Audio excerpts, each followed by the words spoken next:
Muy buenas tardes. Muchísimas gracias por atender la llamada de esta comisión en relación a un tema que entiendo le interesa mucho, que es la tramitación del proyecto de ley del Estatuto de las Mujeres Rurales y del Mar de Andalucía. Tienen un tiempo aproximado de unos 10 minutos para comentarnos, hacer las valoraciones que consideren oportunas y de interés en relación a este asunto. Muchísimas gracias. Buenos días. En primer lugar, pues agradecerles que nos hayan invitado al Parlamento para comparecer y para conocer nuestra opinión sobre este proyecto de ley. Jornaleras de Huelva en Lucha es una asociación autoorganizada de las mismas trabajadoras del campo y actualmente acompañamos a personas que trabajan los frutos rojos y otros tipos de frutos de los campos de la provincia de Huelva, por el que conocemos de primera mano la situación y los graves abusos que sufren y que nosotras mismas hemos vivido. Atendemos a personas trabajadoras que atraviesan a diario múltiples situaciones de abuso de poder por parte de jefes, desde incumplimientos laborales hasta acoso sexual y negación de atención sanitaria. Y esto es solo la punta del iceberg de toda una estructura de abuso, porque la problemática a la que nos enfrentamos las personas que habitamos en el ámbito rural tiene mucho que ver con las estructuras y el gran poder de la industria agroalimentaria actual. Nuestras abuelas andaluzas han visto cómo en las últimas décadas el campo andaluz ha atravesado un proceso por el cual la tierra, el mar y sus frutos se han convertido en el negocio de quienes precisamente no lo trabajan. Cuando nos llegó el texto de este proyecto de ley, pensamos que propondría medidas encaminadas a cambiar esta lógica y devolver a las personas de Andalucía la capacidad de sostener el campo, de organizarse, de disfrutar de sus recursos a través de una mayor protección de sus derechos. Pero una vez revisado todos los artículos, vemos y sentimos que no es así.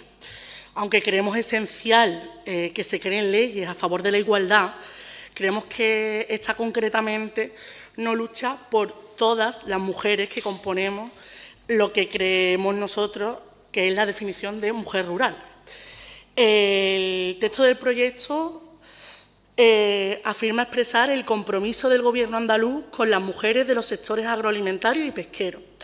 Sin embargo, comprobamos que las medidas que propone parecen dirigidas únicamente a las mujeres que poseen tierra.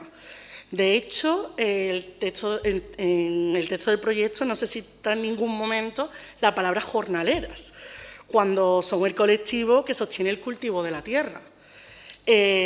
Nos hemos detenido a analizar algunos artículos, ¿de acuerdo? Y bueno, en el artículo 2 habla de la igualdad de oportunidades y trato mediante una discriminación positiva.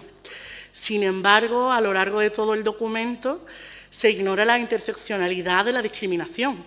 Y es que las mujeres rurales componen un grupo social con gran diversidad, tanto de orígenes como de condiciones sociales. No vemos, por ejemplo, que se aborden discriminaciones como las que sufren las compañeras de origen marroquí que vienen a trabajar las tierras de la provincia de Huelva. Para conseguir un contrato en origen, los requisitos que les piden a estas mujeres es que tengan menores de 14 años o personas dependientes a su cargo, que sean viudas o divorciadas. Y valga la redundancia, que sean mujeres y rurales. Mujeres rurales en Marruecos quiere decir mujeres analfabetas. La mayoría. Este tipo de prácticas de contratación se llevan realizando desde hace más de 2 décadas con un objetivo claro de escoger a aquellas mujeres que, por sus condiciones de vida y su gran necesidad, las empresas contratantes entienden que pueden ser más dóciles y, por tanto, más fáciles de explotar en esos campos. En el artículo 3 se define el concepto de mujer rural, refiriéndose a las mujeres que ejercen su actividad en los sectores regulados por la ley.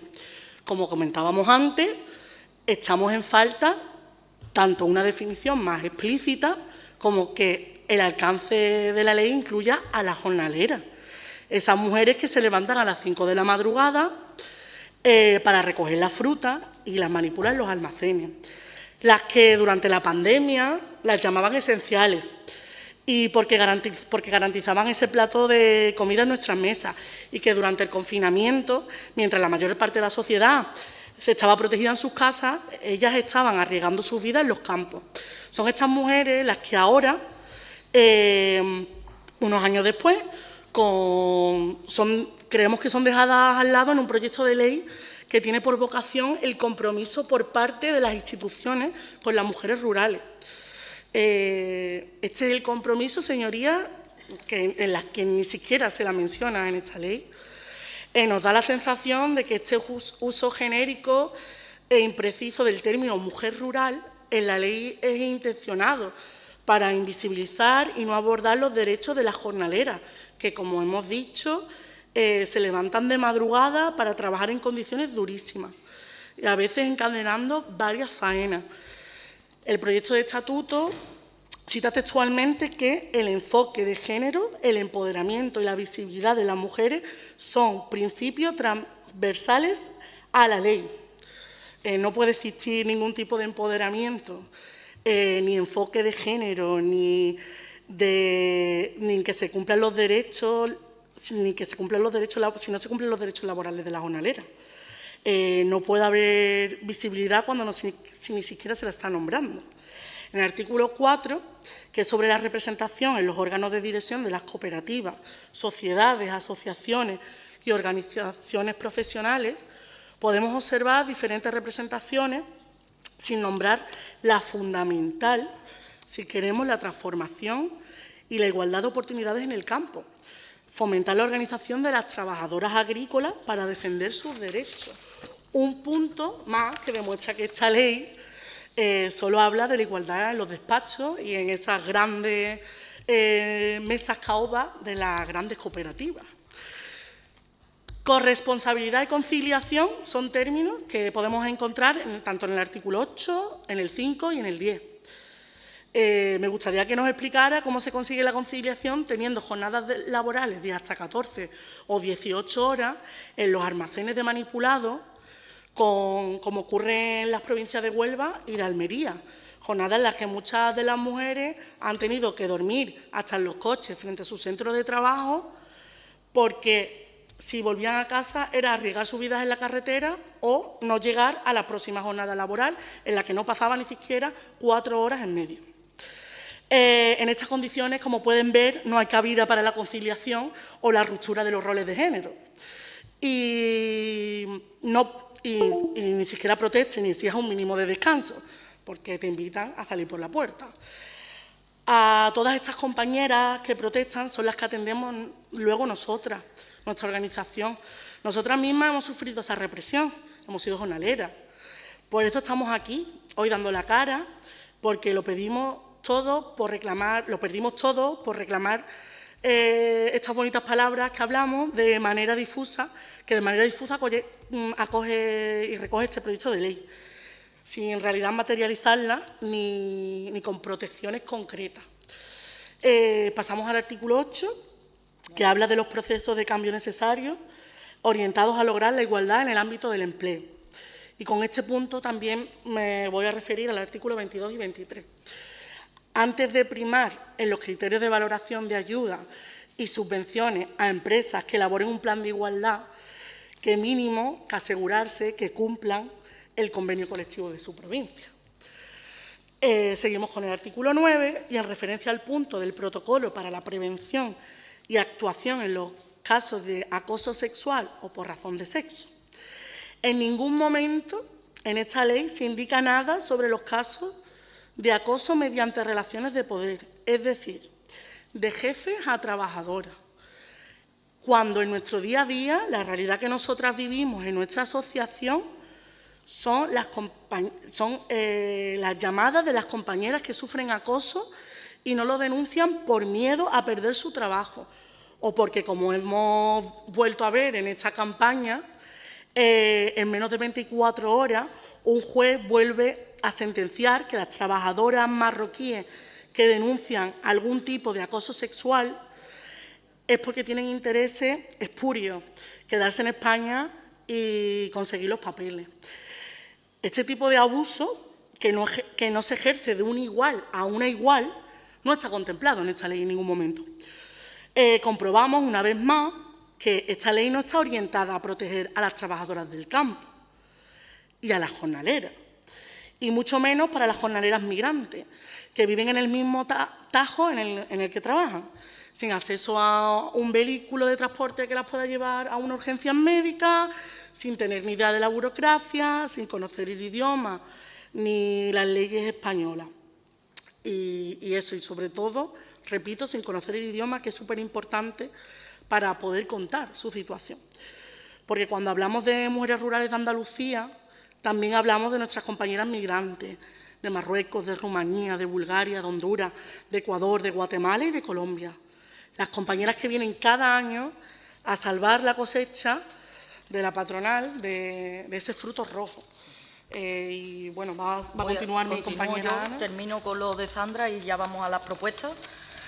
Aquí queremos hacer un inciso a lo que decía mi compañera Sandra, porque por mucho que les pese a algunos, sentimos decirlo, que son estas trabajadoras que migran quienes salvan nuestras cosechas mientras tienen que escuchar discursos basados en falsedades y en odio, como que por venir de otros países son el problema, lo que estamos acostumbrados a escuchar en la tele. Llevamos años compartiendo trabajo, experiencias laborales y personales, y nosotras sabemos que ellas no son el problema. Ellas son nuestras compañeras, nuestras amigas y nuestras hermanas de tierra. Si el campo tiene algún enemigo, no son ellas precisamente, ni la gente migrante, sino quienes participan en toda una cadena de explotación que nos mantiene a todas las personas trabajadoras en desigualdad de condiciones, para poder abusar un poquito más de la gente más vulnerabilizada. Mientras nos dicen una y otra vez que vienen a quitarnos el trabajo, toda una falacia. Y a su vez, qué curioso, nos dicen también que los andaluces somos unos flojos y que no queremos trabajar, que vivimos del paro y de las paguitas. Esta estrategia del divide y vencerá, de enfrentar el último contra el penúltimo, para distraernos de los verdaderos problemas que enfrentamos la gente trabajadora, con nosotras no funciona. Por todo esto que hemos nombrado, no creemos que se pueda hablar sobre una igualdad real si no se garantiza el acceso al trabajo decente en nuestra tierra, garantizar el derecho al trabajo digno en sí para todas las trabajadoras. Las mujeres rurales necesitamos un proyecto político serio y ambicioso que garantice el acceso a la tierra y a los alimentos, al entorno natural y espacios en autonomía y corresponsabilidad. Creemos que un proyecto de ley de estatuto de las mujeres rurales y del mar sin cambio sustantivo en este estado de cosas es una simple operación de maquillaje, un gesto vacío que redunda en generar más normativas, más propaganda y un lavado de cara una vez más. O se revisa bien esta ley para que realmente legisle para la mayoría de las mujeres rurales, es decir, a todas las trabajadoras del campo, o será un documento vacío de contenido que no represente y defienda los derechos de la mayoría de las mujeres rurales andaluzas, con alternativas reales y con garantía para las mismas. O cámbienle el nombre y llámenla como lo que realmente es, una ley para las mujeres propietarias de explotaciones agrarias. Para terminar, les dejamos algunas ideas clave para que sepan por dónde empezar si de verdad queremos proteger a las mujeres rurales y dignificar su trabajo. Es necesario y urgente, después de décadas, una reforma agraria andaluza de cabo a rabo y acabar con este sistema agrario que nos tiene en una ratonera y en la precariedad más absoluta desde hace décadas. Por un lado, es necesario acometer un proceso de desprivatización o de colectivización de la tierra y puesta al servicio de las comunidades rurales. Por otro lado, necesitamos dignificar el estatuto de las trabajadoras del campo. Os recordamos que el sello agrario cuesta ahora mismo más de 150 € al mes y que es obligatorio pagarlo todo el año para poder cobrar la miseria de 450 € al mes durante 6 meses al año. Si tienes suerte de que tu jefe te apunte todas las peonadas y reúne las necesarias para cobrarlas. 450 € durante 6 meses, la paguita de la que vivimos las andaluzas y los andaluces, que somos muy flojos. Acceso a la tierra a las personas que pretendan trabajarla desde respeto, en lugar de dar manga ancha, como se está haciendo, a los fondos de inversión que implantan producciones medioambiental y socialmente insostenibles a corto y medio plazo. Urge una transición agroecológica y la transformación de sistemas de regadío a secano. Tenemos de una vez que tener en cuenta la gravedad de las consecuencias del cambio climático, como ya estamos sufriendo en algunos lugares, y de la sequía y la desertización a la que estamos abocados, sobre todo si seguimos implantando estos modelos de extractivismo depredadores en nuestra tierra. Llámese fruto rojo, aguacate, llámese minería verde. Y las mujeres y las niñas seremos las primeras en sufrir las consecuencias. Un convenio digno para toda la comunidad andaluza, que se aplique realmente y que venga de la mano de una verdadera labor inspectora, que urge también como el comer. Unas alternativas laborales dignas y sostenibles de verdad, Por ejemplo, recuperar trabajo en el monte para evitar estos grandes incendios de sexta generación, los cuales están siendo imposibles de apagar. Evitaríamos también el coste que conlleva después apagarlo, más el desastre natural que supone, y ayudaría a fijar la población en el territorio con unas condiciones dignas. Apostar por las actividades que no solo sean de cultivo, sino también transformadoras, de bajo impacto ambiental y alto nivel social, con los frutos obtenidos del mar y la tierra. Aprovechemos esos saberes de estas mujeres que generación tras generación nos han ido transmitiendo. Y, por último, ya termino, la facilitación de los servicios de calidad en los suministros, la comunicación, la seguridad, los cuidados y la salud en los entornos rurales, de los cuales las mujeres, así como las personas mayores y las niñas, son quienes más dependen. Muchas gracias. Muchísimas gracias a ustedes por su tiempo y por todas las aportaciones que han dejado de manifiesto en la tarde de hoy. Muchas gracias. Gracias.